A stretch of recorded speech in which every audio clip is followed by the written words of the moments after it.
Hi friends, welcome to my channel. This is Kiran Career Insights.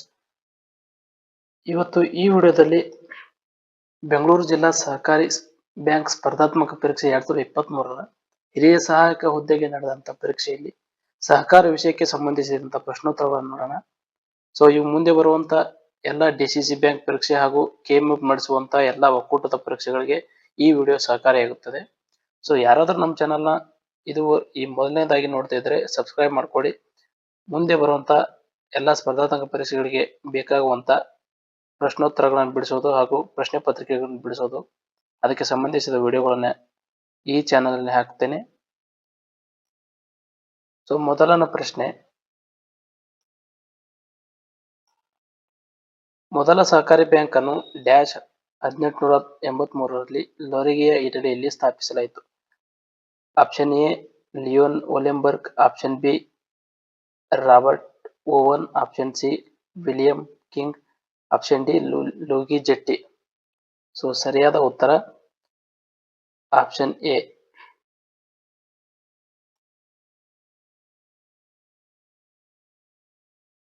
Option A Leon Wollemborg. ಹಾಲಿನ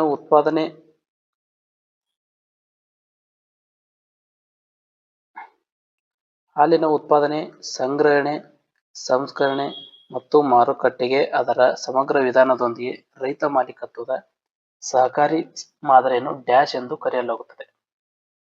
option A milk ಮಾದರಿ, option B Anand ಮಾದರಿ, option C mother pattern. ಈ ಮೇಲಿನ ಯಾವುದೂ ಅಲ್ಲ. So ಹಾಲಿನ ಉತ್ಪಾದನೆ, ಸಂಗ್ರಹಣೆ, ಸಂಸ್ಕರಣೆ ಮತ್ತು ಮಾರುಕಟ್ಟೆಗೆ ಅದರ ಸಮಗ್ರ ವಿಧಾನದೊಂದಿಗೆ ರೈತ ಮಾಲೀಕತ್ವದ ಸಹಕಾರಿ ಮಾದರಿಯನ್ನು ಏನಂತ ಕರೀತಾರೆ ಅಂದ್ರೆ ಆಪ್ಷನ್ ಬಿ ಸರಿಯಾದ ಉತ್ತರ ಆನಂದ್ ಮಿಲ್ಕ್ ಮಾದರಿ. ಆನಂದ್ ಮಾದರಿ ಏನಂತ ಕರೀತಾರೆ ಅಂದ್ರೆ ಆನಂದ್ ಮಾದರಿ. ಪ್ರಶ್ನೆ ಸಂಖ್ಯೆ 3, ವಿವಿಧೋದ್ದೇಶ ಸಹಕಾರ ಸಂಘಗಳು ಇಲ್ಲಿ ಡ್ಯಾಶ್ ರಲ್ಲಿನ ಅತ್ಯಂತ ಪ್ರಮುಖವಾದ ಸಂಘಗಳಾಗಿವೆ. ಅಂದ್ರೆ ವಿವಿಧ ಉದ್ದೇಶಗಳನ್ನು ಹೊಂದಿದಂತ ಸಹಕಾರ ಸಂಘಗಳು ಯಾವ ದೇಶದಲ್ಲಿ ಅತ್ಯಂತ ಪ್ರಮುಖವಾದ ಸಂಘಗಳಿವೆ ಅಂತ ಪ್ರಶ್ನೆ. Option A USA, option B England, option C Japan, option D China. ಸರಿಯಾದ ಉತ್ತರ ಇಂಗ್ಲೆಂಡ್. ಸೊ ಇಂಗ್ಲೆಂಡಿನಲ್ಲಿ ವಿವಿಧ ಉದ್ದೇಶ ಸಹಕಾರ ಸಂಘಗಳು ಪ್ರಮುಖವಾದ ಸಂಘಗಳಾಗಿವೆ. ಡ್ಯಾಶ್ ಅನ್ನು 1969ರಲ್ಲಿ ಭಾರತದಲ್ಲಿ ಸಹಕಾರಿ ವಸತಿ ಚಟುವಟಿಕೆಗಳನ್ನು ಸಂಘಟಿಸಲು, ಮಾರ್ಗದರ್ಶನ ಮಾಡಲು ಮತ್ತು ಉತ್ತೇಜಿಸಲು ಒಂದು ಉನ್ನತ ಸಂಸ್ಥೆಯನ್ನಾಗಿ ಸ್ಥಾಪಿಸಲಾಯಿತು. ಅಂದ್ರೆ 1969ರಲ್ಲಿ ಭಾರತದಲ್ಲಿ ಸಹಕಾರಿ ವಸತಿ ಚಟುವಟಿಕೆಗಳನ್ನು ಸಂಘಟಿಸಲು, ಮಾರ್ಗದರ್ಶನ ಮಾಡಲು, ಉತ್ತೇಜಿಸಲು ಯಾವ ಸಂಸ್ಥೆಯನ್ನು ಸ್ಥಾಪಿಸಲಾಯಿತು ಅಂತ ಪ್ರಶ್ನೆ. ಆಪ್ಷನ್ ಎ ರಾಷ್ಟ್ರೀಯ ಸಹಕಾರ ವಸತಿ ಒಕ್ಕೂಟ, ಆಪ್ಷನ್ ಬಿ ರಾಷ್ಟ್ರೀಯ ಸಹಕಾರ ಹೌಸಿಂಗ್ ಸೊಸೈಟಿ, ಆಪ್ಷನ್ ಸಿ ಸಹಕಾರಿ ಹೌಸಿಂಗ್ ಸೊಸೈಟಿ, ಆಪ್ಷನ್ ಡಿ ರಾಷ್ಟ್ರೀಯ ವಸತಿ ಒಕ್ಕೂಟ. ಸರಿಯಾದ ಉತ್ತರ ರಾಷ್ಟ್ರೀಯ ಸಹಕಾರ ವಸತಿ ಒಕ್ಕೂಟ. ಸೊ 1969ರಲ್ಲಿ ಭಾರತದಲ್ಲಿ ಸಹಕಾರಿ ವಸತಿ ಚಟುವಟಿಕೆಗಳನ್ನು ಸಂಗ್ರಹಿಸಲು, ಮಾರ್ಗದರ್ಶನ ಮಾಡಲು, ಉತ್ತೇಜಿಸಲು ರಾಷ್ಟ್ರೀಯ ಸಹಕಾರ ವಸತಿ ಒಕ್ಕೂಟವನ್ನು ಸ್ಥಾಪಿಸಲಾಯಿತು.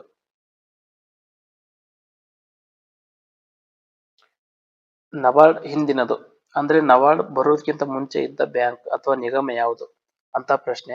ಆಪ್ಷನ್ ಎ ಸರಿ ಕೃಷಿ ಮತ್ತು ಗ್ರಾಮೀಣ ಅಭಿವೃದ್ಧಿ ಸಂಸ್ಥೆಗೆ ಕ್ರೆಡಿಟ್, ಆಪ್ಷನ್ ಬಿ ಕೃಷಿ ಮರು ಹಣಕಾಸು ಮತ್ತು ಅಭಿವೃದ್ಧಿ ನಿಗಮ, ಆಪ್ಷನ್ ಸಿ ಭಾರತೀಯ ಕೃಷಿ ಸಾಲ ಸಂಸ್ಥೆ, option D bank of agriculture. So ಸರಿಯಾದ ಉತ್ತರ ಅಂದ್ರೆ ನಬಾರ್ಡ್ಗಿಂತ ಮುಂಚೆ ಇದ್ದಿದ್ದು ಕೃಷಿ ಮರು ಹಣಕಾಸು ಮತ್ತು ಅಭಿವೃದ್ಧಿ ನಿಗಮ. ಕೃಷಿ ಮರು ಹಣಕಾಸು ಮತ್ತು ಅಭಿವೃದ್ಧಿ ನಿಗಮ. ಸೊ ನಬಾರ್ಡ್ಗೆ ಸಂಬಂಧಿಸಿದಂತೆ ನಬಾರ್ಡ್ ಎಂದರೆ national bank for agricultural and rural development. National bank for agriculture and rural development. ಇದು ಯಾವಾಗ ಸ್ಥಾಪನೆ ಆಯ್ತು ಅಂದ್ರೆ ಜುಲೈ 12 ನಬಾರ್ಡ್ ಆಕ್ಟ್ ಅಡಿಯಲ್ಲಿ 1981ರ ನಬಾರ್ಡ್ ಆಕ್ಟ್ ಅಡಿಯಲ್ಲಿ ಜುಲೈ 12, 1982ರಂದು ಸ್ಥಾಪನೆ ಆಯಿತು. ಸೊ ಇದರ ಹೆಡ್ ಕ್ವಾರ್ಟರ್ಸ್, ಇದರ ಮುಖ್ಯ ಕಚೇರಿ ಅಥವಾ ಪ್ರಧಾನ ಕಚೇರಿ ಮುಂಬೈ. ನಬಾರ್ಡ್ ಸ್ಥಾಪನೆಗೆ ಶಿಫಾರಸು ಮಾಡಿದ ಸಮಿತಿ ಬಿ ಶಿವರಾಮನ್ ಸಮಿತಿ. ಇದು ಮುಖ್ಯವಾದಕ್ಕಿಂತ ಮಾಹಿತಿ. ನಬಾರ್ಡ್ಗೆ ಶಿಫಾರಸು ಮಾಡಿದ ಸಮಿತಿ ಶಿವರಾಮನ್ ಸಮಿತಿ. ಬ್ಯಾಂಕಿಂಗ್ ಒಂಬುಡ್ಸ್ಮನ್ ಯೋಜನೆ 2006 ಅಡಿ ಅಂದ್ರೆ ಬ್ಯಾಂಕಿಂಗ್ ಒಂಬುಡ್ಸ್ಮನ್ ಯೋಜನೆ 2006 ಅಡಿಯಲ್ಲಿ ಒಳಗೊಳ್ಳುವ ಬ್ಯಾಂಕುಗಳು ಯಾವುವು? ಶೆಡ್ಯೂಲ್ ವಾಣಿಜ್ಯ ಬ್ಯಾಂಕುಗಳು, ಪ್ರಾದೇಶಿಕ ಗ್ರಾಮೀಣ ಬ್ಯಾಂಕುಗಳು, ಪರಿಶಿಷ್ಟ ಪ್ರಾಥಮಿಕ ಸಹಕಾರಿ ಬ್ಯಾಂಕುಗಳು ಇವೆಲ್ಲವೂ. ಈ ಪ್ರಶ್ನೆ ಬ್ಯಾಂಕಿಂಗ್ ಒಂಬುಡ್ಸ್ಮನ್ ಯೋಜನೆ 2006 ಅಡಿಯಲ್ಲಿ ಒಳಗೊಳ್ಳುವ ಬ್ಯಾಂಕುಗಳು ಯಾವುವು ಅಂದ್ರೆ ಇವೆಲ್ಲವೂ ಸರಿಯಾದ ಉತ್ತರ ಇವೆಲ್ಲವೂ. ಶೆಡ್ಯೂಲ್ ಬ್ಯಾಂಕುಗಳು, ವಾಣಿಜ್ಯ ಬ್ಯಾಂಕುಗಳು, ಪ್ರಾದೇಶಿಕ ಗ್ರಾಮೀಣ ಬ್ಯಾಂಕುಗಳು, ಪರಿಶಿಷ್ಟ ಪ್ರಾಥಮಿಕ ಸಹಕಾರಿ ಬ್ಯಾಂಕುಗಳು ಈ ಮೂರು ಬ್ಯಾಂಕುಗಳು ಬ್ಯಾಂಕಿಂಗ್ ಒಂಬುಡ್ಸ್ಮನ್ ಯೋಜನೆ 2006 ಅಡಿಯಲ್ಲಿ ಒಳಗೊಳ್ಳುತ್ತವೆ. ಡೆಬಿಟ್ ಕಾರ್ಡ್ಗೆ ಸಂಬಂಧಿಸಿದಂತೆ MDR ನಲ್ಲಿ ಎಂ ಎಂದರೆ ಏನು ಅಂದ್ರೆ ಎಂ ಅನ್ನೋದು ಏನ್ ಸೂಚಿಸ್ತದೆ ಅಂತ. ಆಪ್ಷನ್ ಎ ಕನಿಷ್ಠ, ಆಪ್ಷನ್ ಬಿ ಗರಿಷ್ಠ, ಆಪ್ಷನ್ ಸಿ ವ್ಯಾಪಾರಿ, ಆಪ್ಷನ್ ಡಿ ಮೈಕ್ರೋ. ಸೊ ಸರಿಯಾದ ಉತ್ತರ ಆಪ್ಷನ್ ಸಿ ಮರ್ಚೆಂಟ್ ಅಥವಾ ವ್ಯಾಪಾರಿ. ಸೊ ಡೆಬಿಟ್ ಕಾರ್ಡ್ಗಳಿಗೆ ಸಂಬಂಧಿಸಿದಂತೆ MDR ನಲ್ಲಿ ಎಂ ಎಂದರೆ ವ್ಯಾಪಾರಿ.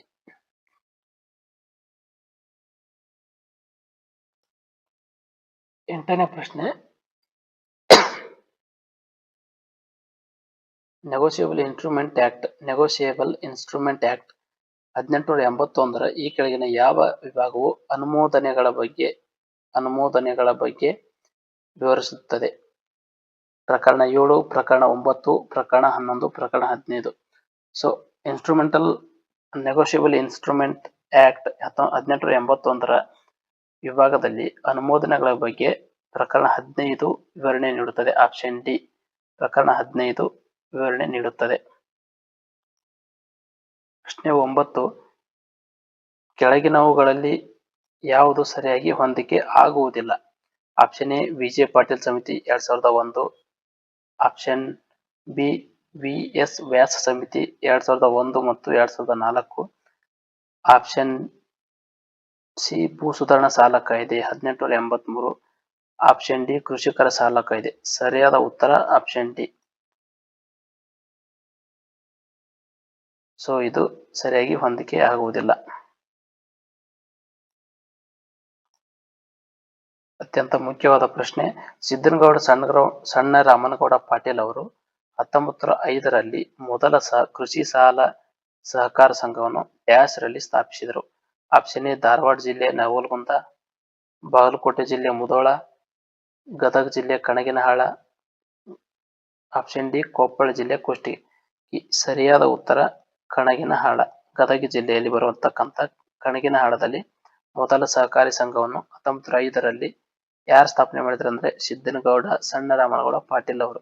ಸೊ ಅದು ಯಾವ ರೀತಿಯ ಸಹಕಾರ ಸಂಘ ಆಗಿತ್ತು ಅಂದ್ರೆ ಕೃಷಿ ಸಾಲ ಸಹಕಾರಿ ಸಂಘ. ಇದು ಮುಖ್ಯವಾಗಿದ್ದು ಯಾವ ರೀತಿ ಸಹಕಾರ ಸಂಘ ಅಂದ್ರೆ ಕೃಷಿ ಸಾಲ ಸಹಕಾರ ಸಂಘ. ಸಹಕಾರಿ ಸಂಸ್ಥೆಗಳಲ್ಲಿ ನಿಜವಾದ ಸದಸ್ಯತ್ವವನ್ನು ನಿರ್ಧರಿಸಲು ಮಾನದಂಡಗಳನ್ನು ಸೂಚಿಸಿದ ಸಮಿತಿ ಯಾವುದು ಅಥವಾ ಸಮಿತಿಯ ಅಧ್ಯಕ್ಷರು? ಮಾಧವ್ ದಾಸ್ ಸಮಿತಿ, VL Mehta, B Sivaraman, RN ಮಿರ್ದಾ. ಅಂದ್ರೆ ಸಹಕಾರಿ ಸಂಸ್ಥೆಗಳಲ್ಲಿ ನಿಜವಾದ ಸದಸ್ಯತ್ವವನ್ನು ನಿರ್ಧರಿಸಲು ಮಾನದಂಡಗಳನ್ನು ಸೂಚಿಸಿದ ಸಮಿತಿಯ ಅಧ್ಯಕ್ಷರು RN ಮಿರ್ದಾ. ಆಪ್ಷನ್ ಡಿ ಸರಿಯಾದ ಉತ್ತರ. ಅಂತಾರಾಷ್ಟ್ರೀಯ ಸಹಕಾರ ಒಕ್ಕೂಟವನ್ನು 1895 ಆಗಸ್ಟ್ 19 ಸಮಯದಲ್ಲಿ ಸ್ಥಾಪಿಸಲಾಯಿತು. ಅಂದ್ರೆ ಅಂತಾರಾಷ್ಟ್ರೀಯ ಸಹಕಾರ ಒಕ್ಕೂಟ ICA ಇಂಟರ್ನ್ಯಾಷನಲ್ ಕೋಆಪರೇಟಿವ್ ಅಲೈನ್ಸ್ ಅನ್ನು ಡ್ಯಾಶ್ 1895 ಆಗಸ್ಟ್ 19 ಸಮಯದಲ್ಲಿ ಸ್ಥಾಪಿಸಲಾಯಿತು. ಅಂದ್ರೆ ಆಪ್ಷನ್ ಎ ಪ್ಯಾರಿಸ್ 3ನೇ ಸಹಕಾರಿ ಕಾಂಗ್ರೆಸ್, ಆಪ್ಷನ್ ಬಿ ಟೋಕಿಯೋ 2ನೇ ಕಾಂಗ್ರೆಸ್, ಆಪ್ಷನ್ ಸಿ ಲಂಡನ್ 1ನೇ ಸಹಕಾರಿ ಕಾಂಗ್ರೆಸ್, ಆಪ್ಷನ್ ಡಿ ಮಾಸ್ಕೋ 4ನೇ ಸಹಕಾರಿ ಕಾಂಗ್ರೆಸ್. ಸೊ ಸರಿಯಾದ ಉತ್ತರ ಲಂಡನ್ನ 1ನೇ ಸಹಕಾರಿ ಕಾಂಗ್ರೆಸ್ನಲ್ಲಿ 1895 ಆಗಸ್ಟ್ 19 ಸಮಯದಲ್ಲಿ ಅಂತಾರಾಷ್ಟ್ರೀಯ ಒಕ್ಕೂಟ ICA ಯನ್ನು ಸ್ಥಾಪಿಸಲಾಯಿತು.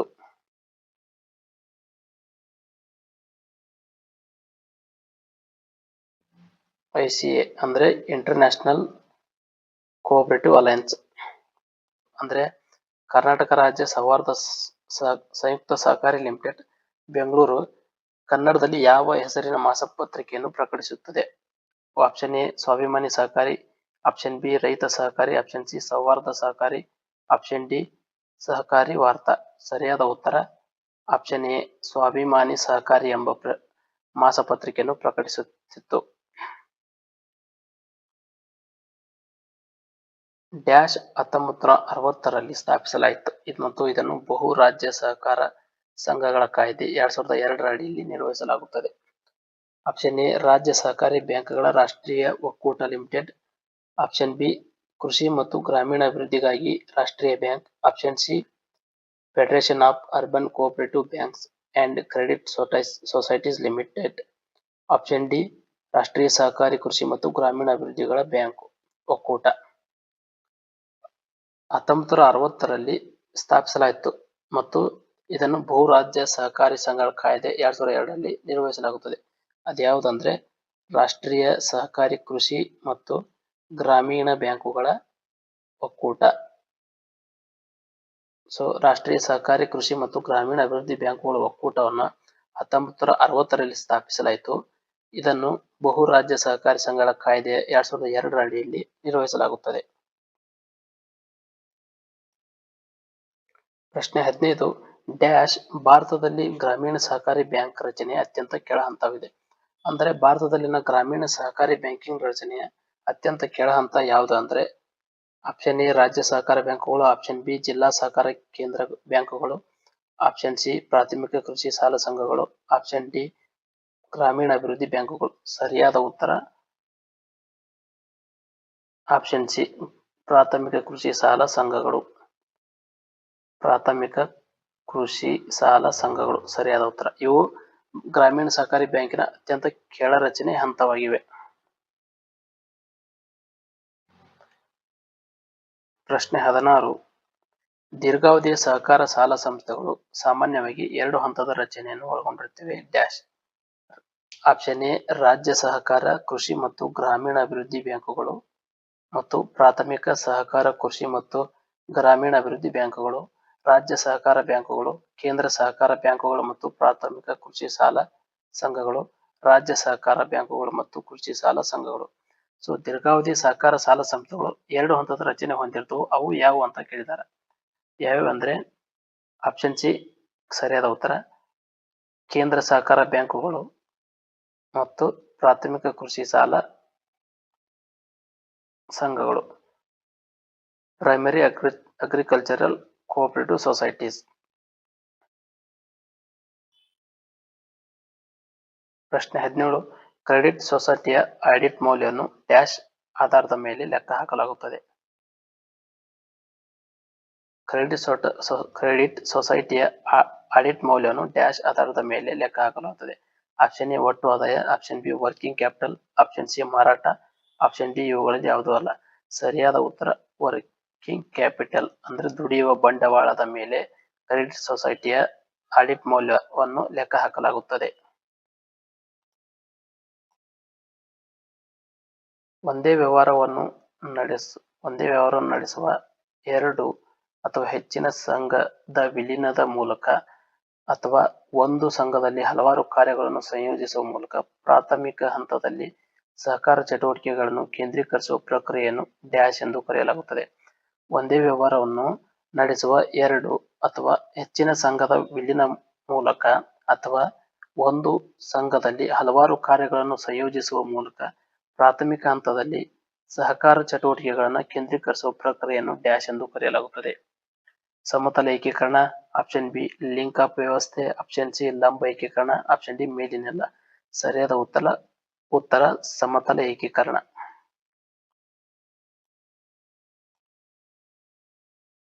ಡ್ಯಾಶ್ ಭಾರತದ ಸಹಕಾರ ಸಂಘಗಳ ಅಪೆಕ್ಸ್ ಫೆಡರೇಷನ್ ಆಗಿದೆ. ಅಂದ್ರೆ ಭಾರತದ ಗ್ರಾಹಕ ಸಹಕಾರ ಸಂಘಗಳ ಅಪೆಕ್ಸ್ ಫೆಡರೇಷನ್ ಯಾವುದು ಅಂತ. Option A national cooperative consumers federation India limited, option B ಸಹಕಾರಿ ಗ್ರಾಹಕರ ಒಕ್ಕೂಟ, ಆಪ್ಷನ್ ಸಿ ಗ್ರಾಹಕ ಸಾಲ ಸಹಕಾರ ಸಂಘಗಳು, ಆಪ್ಷನ್ ಡಿ ರಾಷ್ಟ್ರೀಯ ಗ್ರಾಹಕ ಒಕ್ಕೂಟ ಇಂಡಿಯಾ ಲಿಮಿಟೆಡ್. ಸರಿಯಾದ ಉತ್ತರ national cooperative consumers federation of India limited. ಇದು ಭಾರತದ ಗ್ರಾಹಕ ಸಹಕಾರ ಸಂಘಗಳ ಅಪೆಕ್ಸ್ ಫೆಡರೇಷನ್ ಆಗಿದೆ. National cooperative consumers federation of India limited. PACS ಅಂದರೆ ಅದರದ full form PACS. Option A ಪ್ರಾಥಮಿಕ ಕೃಷಿ ಸಹಕಾರ ಸಂಘ, ಆಪ್ಷನ್ ಬಿ ಕ್ರೆಡಿಟ್ ಸೊಸೈಟಿಗಳ ಪ್ರಾಥಮಿಕ ಸಂಘ, ಆಪ್ಷನ್ ಸಿ ಪ್ರಾಥಮಿಕ ಕೃಷಿ ಸಾಲ ಸೊಸೈಟಿ, ಆಪ್ಷನ್ ಡಿ ಸಹಕಾರ ಸಂಘಗಳ ಪ್ರಾಥಮಿಕ ಸಂಘ. ಸರಿಯಾದ ಉತ್ತರ ಆಪ್ಷನ್ ಎ ಪ್ರಾಥಮಿಕ ಕೃಷಿ ಸಹಕಾರ ಸಂಘ. ಪ್ರೈಮರಿ, ಪಿ ಅಂದ್ರೆ ಪ್ರೈಮರಿ, ಎ ಅಂದ್ರೆ ಅಗ್ರಿಕಲ್ಚರಲ್, ಸಿ ಅಂದ್ರೆ ಕೋಆಪರೇಟಿವ್, ಎಸ್ ಅಂದ್ರೆ societies. Primary agricultural cooperative societies, ಪ್ರಾಥಮಿಕ ಕೃಷಿ ಸಹಕಾರ ಸಂಘ PACS. ಸೊಸೈಟಿಗಳ ಕಾಯ್ದೆಯ ನಿಯಮ 16 ಮತ್ತು 20 ಡ್ಯಾಶ್ ಪಡೆಯುವುದಕ್ಕಾಗಿ 2 ಕಾರ್ಯವಿಧಾನಗಳನ್ನು ಒಳಗೊಂಡಿದೆ. ಅಂದ್ರೆ ಸೊಸೈಟಿಗಳ ಕಾಯ್ದೆಯ ನಿಯಮ 16 ಮತ್ತು 20 ಏನನ್ನ ಪಡೆಯುವುದಕ್ಕೆ 2 ಕಾರ್ಯವಿಧಾನಗಳನ್ನು ಒಳಗೊಂಡಿದೆ. ಆಪ್ಷನ್ ಎ ಗುರುತಿನ ಚೀಟಿ, ಆಪ್ಷನ್ ಬಿ ಸದಸ್ಯತ್ವ, ಆಪ್ಷನ್ ಬಿ ನೋಂದಣಿ, ಆಪ್ಷನ್ ಸಿ ಇವುಗಳಲ್ಲಿ ಯಾವುದಲ್ಲ. ಸರಿಯಾದ ಉತ್ತರ ಸದಸ್ಯತ್ವ. ಸದಸ್ಯತ್ವ.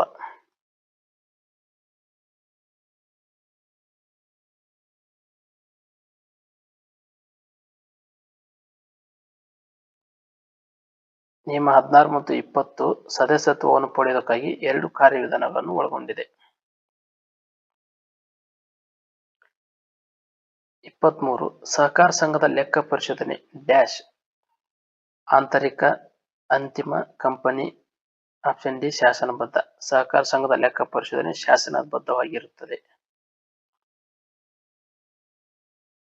ಪ್ರಶ್ನೆ ಸಂಖ್ಯೆ 24 ಪ್ರೊಡ್ಯೂಸರ್ ಕಂಪನಿ ಎಂದು ಕರೆಯಲ್ಪಡುವ ಸಹಕಾರಿ ಸಂಸ್ಥೆಯ ಒಂದು ನವೀನ ರೂಪವನ್ನು ತಿದ್ದುಪಡಿ ಮಾಡುವ ಮೂಲಕ ಪರಿಚಯಿಸಲಾಯಿತು. ಪ್ರೊಡ್ಯೂಸರ್ ಕಂಪನಿ ಎಂದು ಕರೆಯಲ್ಪಡುವ ಸಹಕಾರಿ ಸಂಸ್ಥೆಯ ಒಂದು ನವೀನ ರೂಪವನ್ನು ತಿದ್ದುಪಡಿ ಮಾಡುವುದರ ಮೂಲಕ ಪರಿಚಯಿಸಲಾಯಿತು. ಕಂಪನಿಗಳ ಕಾಯ್ದೆ 1956, ಕಂಪನಿಗಳ ಕಾಯ್ದೆ 1913, ಸಹಕಾರ ಸಂಘಗಳ ಕಾಯ್ದೆ 1904, ಸಹಕಾರ ಸಂಘಗಳ ಕಾಯ್ದೆ 1912. ಸೊ ಸರಿಯಾದ ಉತ್ತರ ಕಂಪನಿಗಳ ಕಾಯ್ದೆ 1956 ತಿದ್ದುಪಡಿ ಮಾಡುವ ಮೂಲಕ ಪ್ರೊಡ್ಯೂಸರ್ ಕಂಪನಿ ಎಂದು ಕರೆಯಲ್ಪಡುವ ಸಹಕಾರಿ ಸಂಸ್ಥೆ ಒಂದು ನವೀನ ರೂಪವನ್ನು ಪರಿಚಯಿಸಲಾಯಿತು. ಪ್ರಶ್ನೆ ಸಂಖ್ಯೆ 25 1937ರಲ್ಲಿ ICA ಇಂದ ವ್ಯಾಖ್ಯಾನಿಸಲಾದ ರೋಸ್ಡೆಲ್ ತತ್ವಗಳನ್ನು ಗಮನಿಸಲು ಅಕ್ಟೋಬರ್ ಡ್ಯಾಶ್ ರಲ್ಲಿ ಆಯೋಗವನ್ನು ರಚಿಸಲಾಯಿತು ಅಥವಾ ನೇಮಿಸಿತು. ಅಂದ್ರೆ 1937ರಲ್ಲಿ ICA ಇಂದ ವ್ಯಾಖ್ಯಾನಿಸಲಾದ ರೋಸ್ಡೆಲ್ ತತ್ವಗಳನ್ನು ಗಮನಿಸಲು ಅಂದ್ರೆ ಅವು ಯಾವ ತರ ಇದ್ದವು, ಪ್ರಸ್ತುತ ಸನ್ನಿವೇಶದಲ್ಲಿ ಅದರ ಬಳಕೆ ಹೇಗಿದೆ, ತತ್ವಗಳು ಹೇಗಿವೆ ಎಂಬುದನ್ನು ಗಮನಿಸಲು ಅಕ್ಟೋಬರ್ನಲ್ಲಿ ಡ್ಯಾಶ್ ವರ್ಷದಲ್ಲಿ ಆಯೋಗವನ್ನು ನೇಮಿಸಿತು. Option A 1984, option B October 1984, option C November 1964, option D October 1964. So ಸರಿಯಾದ ಉತ್ತರ 1964 ಅಕ್ಟೋಬರ್. ಸೊ 1937ರಲ್ಲಿ ICA ಅಂದ್ರೆ ಇಂಟರ್ನ್ಯಾಷನಲ್ ಕೋಆಪರೇಟಿವ್ ಅಲೈನ್ಸ್ ಇಂದ ವ್ಯಾಖ್ಯಾನಿಸಲಾದ ರೋಸ್ಡೆಲ್ ತತ್ವಗಳನ್ನು ಗಮನಿಸಲು ಅಕ್ಟೋಬರ್ 1964ರಲ್ಲಿ ಆಯೋಗವನ್ನು ನೇಮಿಸಿತು. ಪಾರ್ಟ್ 1ನಲ್ಲಿ 25 ಪ್ರಶ್ನೆಗಳನ್ನು ಚರ್ಚೆ ಮಾಡಿದ್ದೇವೆ. ಸೊ ಉಳಿದ ಸಹಕಾರಕ್ಕೆ ಸಂಬಂಧಿಸಿದಂತ ಉಳಿದ 25 ಪ್ರಶ್ನೆಗಳನ್ನು ಪಾರ್ಟ್ 2 ವಿಡಿಯೋದಲ್ಲಿ ಚರ್ಚೆ ಮಾಡೋಣ. ಸೊ ನಮ್ಮ ಚಾನಲ್ಗೆ ಸಬ್ಸ್ಕ್ರೈಬ್ ಮಾಡಿ, ಶೇರ್ ಮಾಡಿ. ಮುಂದೆ ಇದೇ ಥರ ವಿಡಿಯೋಗಳಿಗಾಗಿ ಬೆಲ್ ಐಕಾನನ್ನು ಪ್ರೆಸ್ ಮಾಡೋದ್ರ ಮೂಲಕ ನಾವು ಮಾಡುವಂಥ ಯಾವುದೇ ವಿಡಿಯೋಗಳು ನಿಮಗೆ ಬರ್ತವೆ. ಸೊ ಉಳಿದ 25 ಪ್ರಶ್ನೆಗಳನ್ನು ಮುಂದಿನ ಭಾಗದಲ್ಲಿ ಅಂದರೆ ಪಾರ್ಟ್ 2ದಲ್ಲಿ ನೋಡೋಣ. And thank you for watching. Thank you.